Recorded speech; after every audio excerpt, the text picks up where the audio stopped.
My name is Ed Christman. When I graduated from high school, I decided I was going to go to college, which was a great shock to my parents.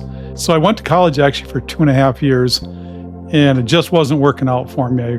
I wasn't mature enough to continue on school and try to get good grades. That wasn't a priority. So one day I decided, I think I'll just go in the Army, give me a chance to get some money for college and to get a chance to get my head on straight. And so I went up and I joined the Army, and I went in May and talked to the recruiter, and I told him I wanted to go in January because I wanted to get my associate's degree before I went in the Army. So at that point, so I signed up in May, went in January. 1976. I saw the recruiter in Rice Lake, and then I went through the Minneapolis MEPS, and then I went to South Carolina at Fort Jackson for my basic training. 20 years, 2 weeks, and 2 days, but who was counting, right? I served in the Army, and the branch of the Army I served in was air defense. So in my 20 years, I pretty much worked with every air defense system the Army had at the time. The only exception would have been Nike Hercules, which that was being phased out when I went in. But I worked with Hawk, Stinger, Chaparral, Vulcan, Patriot, and that was pretty much most of them at that point. Like the Hawk missile system it's a beautiful looking system, but it's pretty old now. They've pretty much phased it out. But if you ever see on TV, you'll see radars and these really nice looking missiles. That's usually a Hawk system. And then Patriot are the big ones in a box, and they shoot down missiles, they shoot down aircraft, they shoot down everything.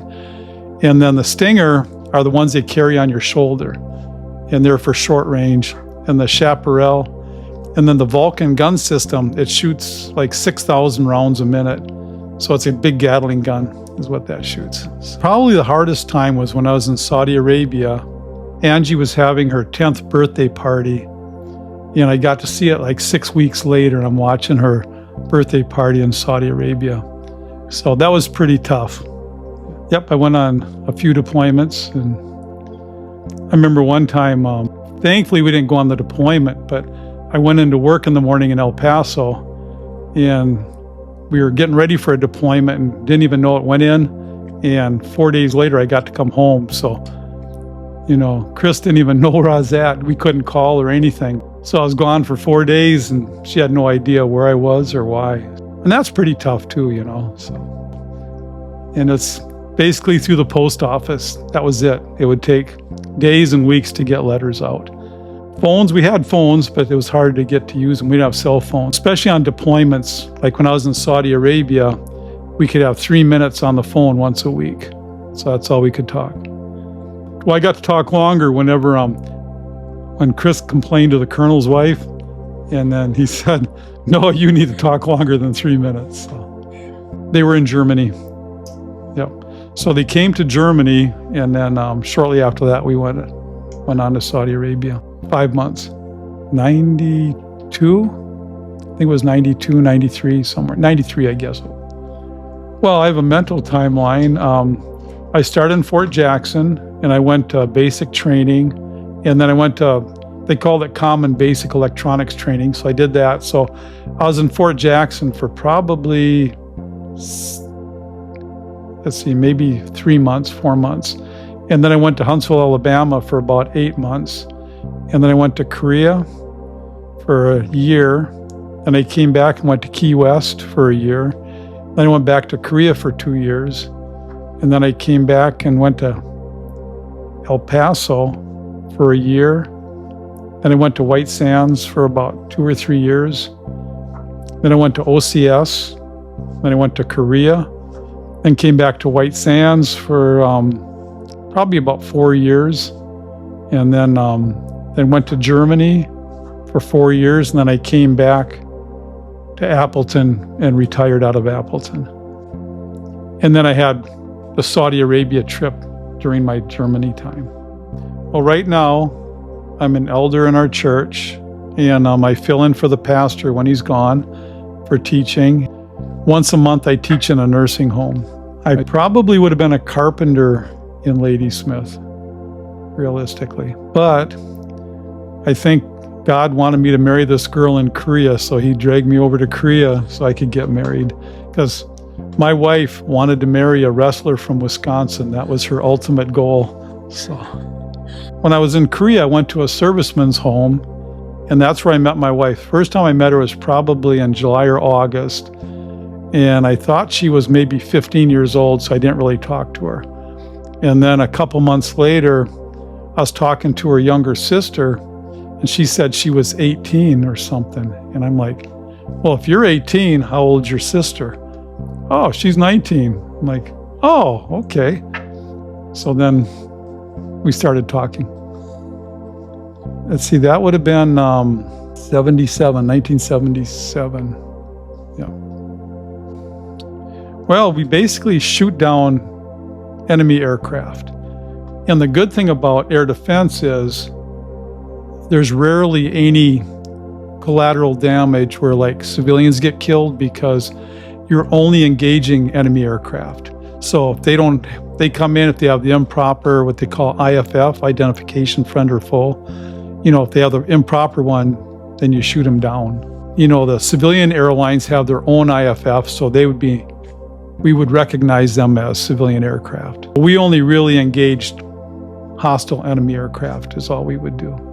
Or in our case in Saudi Arabia, Scud missiles. That was our number one priority. IFF, yeah, they have a little transponder in the aircraft. So what you do is you challenge them, and then they respond with the answer. If they have the wrong code, then you look at it. And then there's other criteria. It's not just that, but there's other criteria to shooting them down.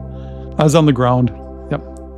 Yeah, we were on a base. When I was in Saudi Arabia, it was kind of interesting because what we were protecting was the largest oil refinery in the world from Scud missiles.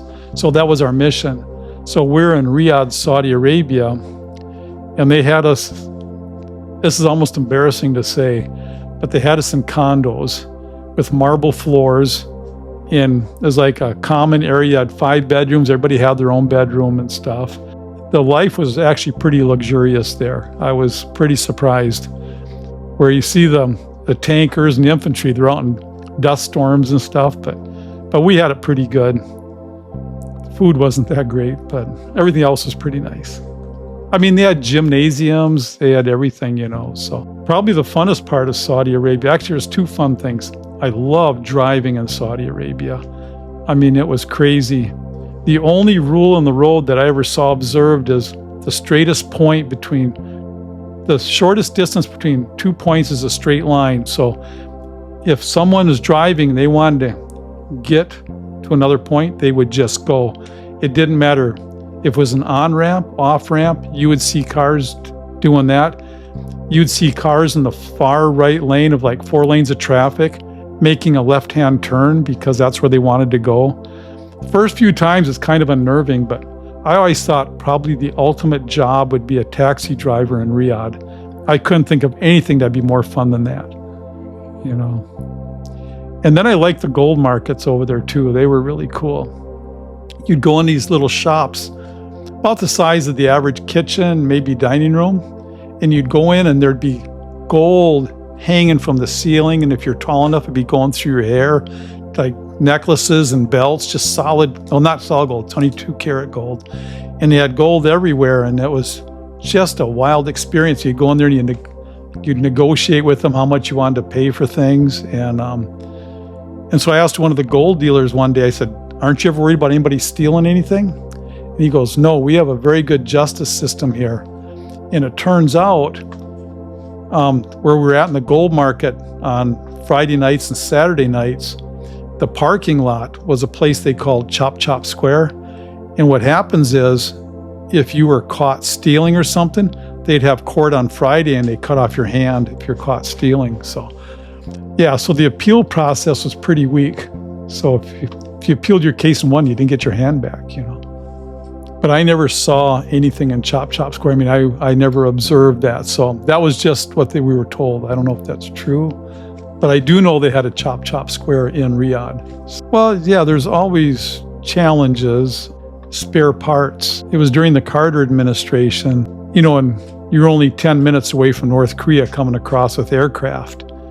And there was one point where almost all of our air defense batteries were non-operational for spare parts. So that was kind of an uncomfortable feeling. We just hoped that the enemy never heard that, because I think there was a big budget thing, and President Carter is at the time, and he wouldn't sign off on the appropriations. So we were very short on parts, and that was uncomfortable. Yeah. Well, the people that we worked with, that was the big thing, because there's a camaraderie there you don't have anywhere else, because you all suffer hard times together. And I had a lot of fun with my platoon in Korea when I was a platoon leader. My guys one time was kind of funny, because every time they'd go into the village and get in trouble, and if I'd have to go see the captain or whatever, the colonel, about my guys, I would just roll them to the field for a week. So we would just go out and do training away from the barracks and stuff. So, no showers, you're eating MREs, just not a lot of fun. Well, I had a lot of fun. And finally, after about the 5th time, one of my guys asked me, he said, "Sir, every time we get in trouble, we roll to the field." He said, "Is there a reason for that? If we didn't get in trouble, would we not go to the field?" I said, "That's exactly what would happen." So it took them about 5 weeks to figure that out. So they straightened up real quick. And probably the funniest thing I ever did, and that's when I was a battery commander in Germany. Germany, drugs was a big problem. And so we had to test 10% of our unit every month.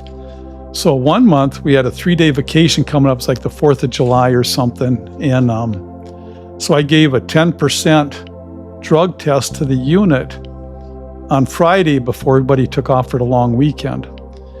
And so when they came back from the long weekend, I gave them 100%. And everybody that took drugs, I caught them. And so then we come up just a couple months later, you got Labor Day, right? And I did the same thing again. And they fell for it a second time. I couldn't believe it. So after you bust them twice for drugs, you get to kick them out. In a matter of like 3 months, the drug problem I had in my unit was gone. Well, I started off as a private when I went in. I made it to E6, and I was getting ready to go to the advanced NCO course. And then I was accepted for officer candidate school. So then I went to OCS, and then I was a platoon leader, and I became ultimately a company commander. And then when I came back to Appleton, I was the recruiting area company commander. And then I retired. About 100, give or take, depending upon staffing. Similar probably to a centurion in the Bible. They had 100 people working for him. So I suppose it was about the same thing. But when we go to the field in Germany, the guys actually enjoyed it. We'd go out to the field and we'd train. It was tough. I know the battalion headquarters co-located with us one time, and only one time, because I would always get my guys up like 3 a.m. We'd set up a perimeter defense and we'd have aggressor attacks. Well, battalion headquarters like to sleep till 9 a.m. And so after one field trip like that, they sent us to another place and they co-located with another unit.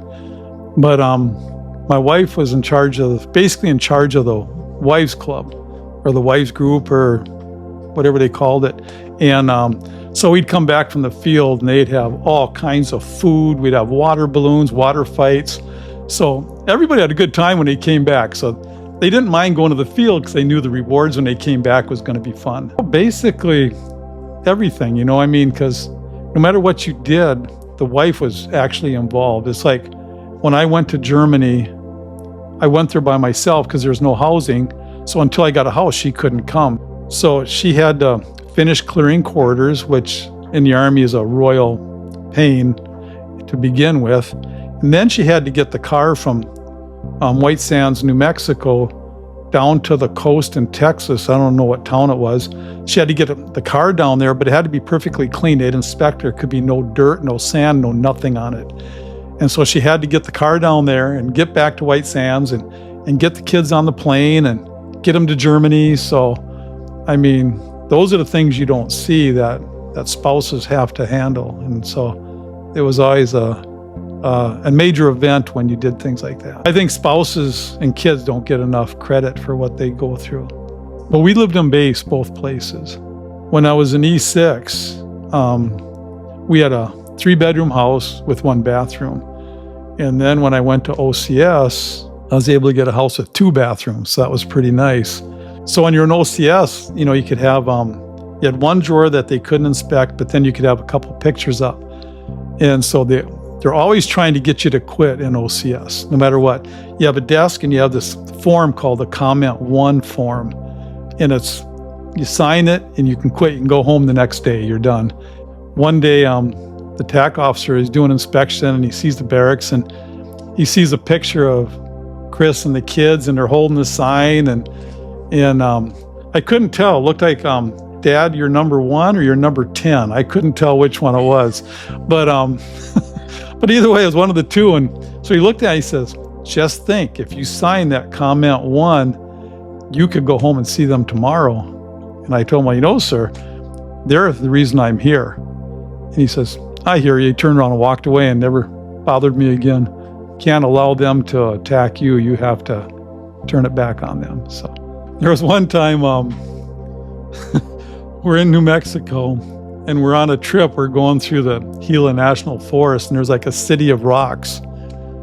And I'm probably setting up the grill or something, and having a picnic. And all of a sudden I hear this yelling and this screaming. And I'm like, what in the world is going on? And here comes Angie tearing around. These rocks are about the size of this house. So they're huge. So she comes tearing around the side of the house or around the side of the rock. And she's just flying. I mean, she wasn't very big, maybe 4 years old, 5. She's taking steps like 8 feet long. Oh, she is 6. Okay. And she was just flying and there was a ledge and she went over the edge of the ledge, hit the ground, rolled, got up, crawled in the van and went right to sleep. And then here comes Chris and Jeremy running around the other side. They're yelling and screaming and they're running. And I'm like, what in the world's going on? They saw a snake. And so that was hilarious. We still laugh about that. That was great, Only Angie went to sleep, and she was sleeping in a matter of seconds. I mean, she was out.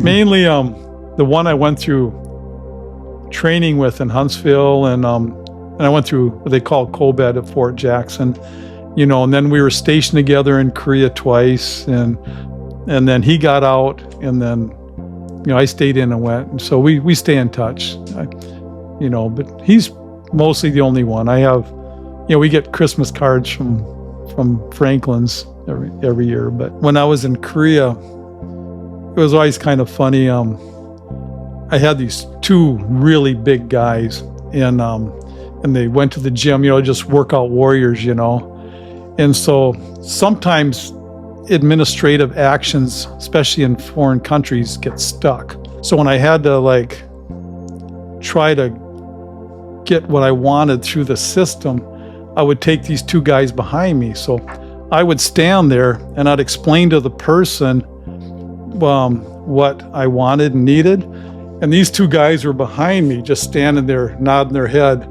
because they were so big, and I usually got what I wanted. So it was kind of fun, Okay, I'm in OCS and I have my partner in there. And so we're out in the field and we probably hadn't slept in like 3 days. So we're just exhausted, tired to the point of being giddy. We're sweaty. We got, what do you call that? It's like you get sweat bumps and they have a special name for it. But anyhow, you're all sweaty. You're just nasty. You haven't had a shower in 4 days. You haven't slept in 4 days. And you're living in sand and you're just horribly yucky, And so this big storm comes through. And so we're like, so I'm always the M60 guy. I love M60 machine guns. That was my gun. So we decide, in this big storm, nobody's coming to catch us not in our position. So we drag the machine gun and we drag in our tiny little pup tent. And all of a sudden these guys come around like, are you guys okay? Are you okay? And we're like, why? What happened? and we thought we were busted, Well, it turns out lightning had hit our platoon and everybody was going to the hospital but us. We're sitting there in the tent. We're nasty. We're soaked to the bone. We're freezing now. We're in Georgia in the summertime. Prickly heat. That's what it is. We have prickly heat all over, but we're soaked. We're hot. We're sweat. We hadn't slept in days. And we just started laughing and laughing. We couldn't stop because it's like, we volunteered for this. I mean, how stupid are we, And so we couldn't stop laughing. We were just over the edge at that point, So I went in so they wouldn't have to.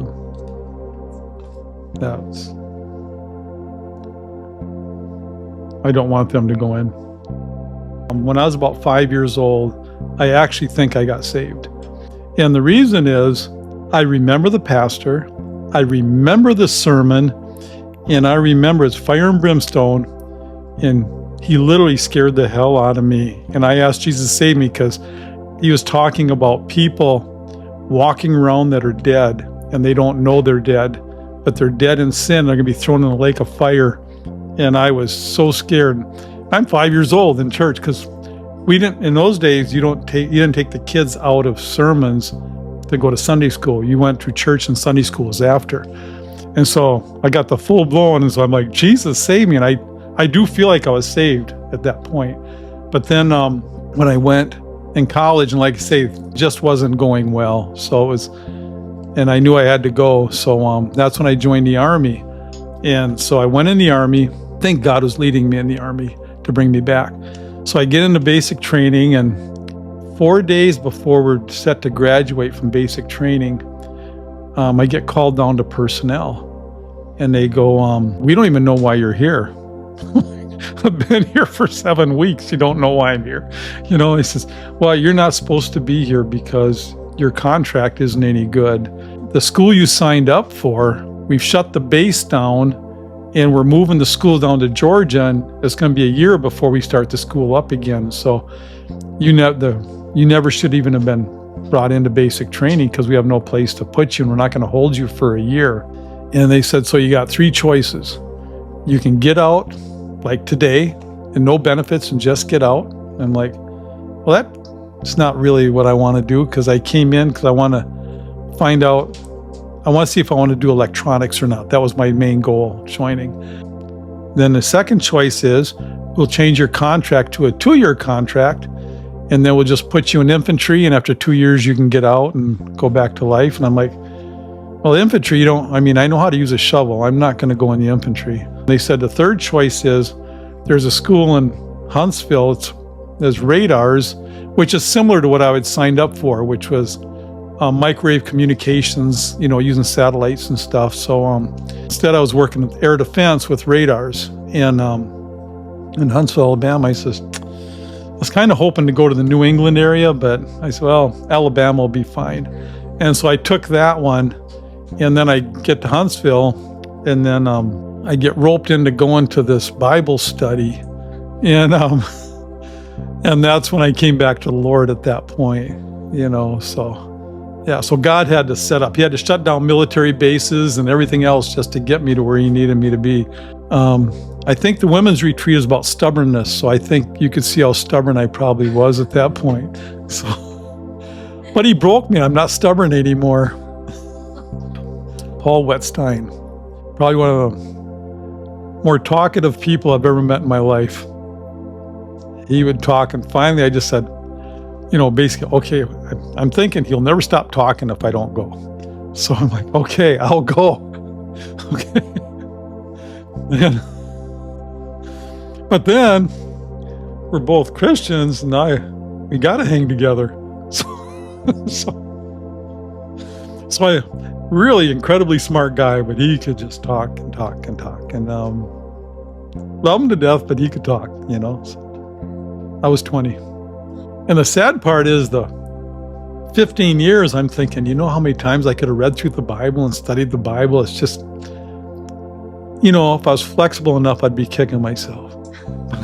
But you have to send me to the hospital if he did. So, well, what happened was God always put people in place to set me up in fellowship. And I believe that. I find it really hard to believe that people can't find fellowship in a spot, because I've been around the world, Saudi Arabia, Korea, Germany. I've always found fellowship. Now, granted, they may not agree exactly like us in doctrine, but they're still Christians. I wasn't in Korea 2 days, and I ran into a chaplain's assistant that hooked me up with a serviceman's home and everything else. Everything he just places you in the right spot at the right time to find you to fellowship. And, I've almost never been out of fellowship in that whole length of time. Because like I say, even in Saudi Arabia, where Christianity is illegal, we're on a base, of course, but there were Christians there, and so they're always around. You just have to find them, and God will put you in a spot to find them. I think, to me, probably one of the most important things for a Christian is you need to get involved in the ministry in some way.